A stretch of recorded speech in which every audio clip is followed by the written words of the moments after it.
नमोऽस्तु सूर्याय सहस्ररश्मये सहस्रशाखान्वितसम्भवात्मने सहस्रयोगोद्भवभावभागिने सहस्रसङ्ख्यायुगधारिणे नमः। यन्मण्डलम् दीप्तिकरम् विशालम् रत्नप्रभम् तीव्रमनादिरूपम् दारिद्र्यदुःखक्षयकारणम् च पुनातु माम् तत्सवितुर्वरेण्यम्। यन्मण्डलम् देवगणैः सुपूजितम् विप्रैः स्तुतम् भावनमुक्तिकोविदम् तम् देवदेवम् प्रणमामि सूर्यम् पुनातु माम् तत्सवितुर्वरेण्यम्।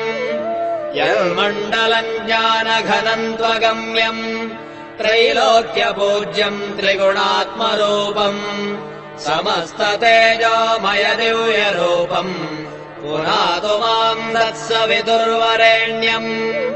यन्मण्डलम् गूढमतिप्रबोधम् धर्मस्य वृद्धिम् कुरुते जनानाम् यत्सर्वपापक्षयकारणम् च पुनातु माम् तत्सवितुर्वरेण्यम्। यन्मण्डलम् व्याधिविनाशरक्षम् यदृग्यजुःसामसु सम्प्रगीतम् प्रकाशितम् येन च भूर्भुवः स्वः पुनातु माम् तत्सवितुर्वरेण्यम्। यन्मण्डलम् वेदविदो वदन्ति गायन्ति यच्चारणसिद्धसङ्घाः यद्योगिनो योगजुषाम् च सङ्घाः पुनातु माम् तत्सवितुर्वरेण्यम्।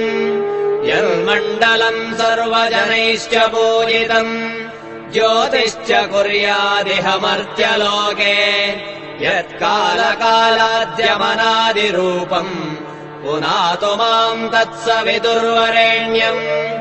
यन्मण्डलम् विष्णुचतुर्मुखाख्यम् यदक्षरम् पापहरम् जनानाम् यत्कालकल्पक्षयकारणम् च पुनातु माम् तत्सवितुर्वरेण्यम्।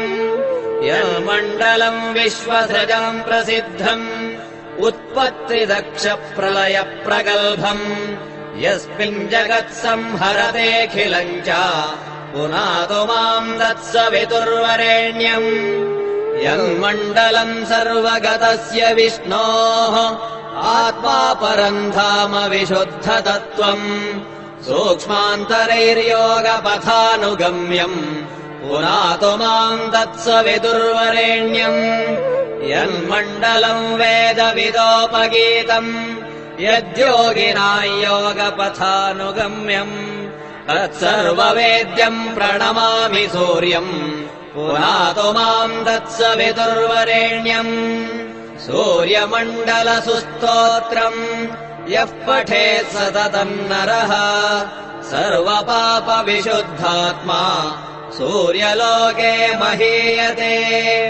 इति श्रीभविष्योत्तरपुराणे श्रीकृष्णार्जुनसंवादे सूर्यमण्डलस्तोत्रम्।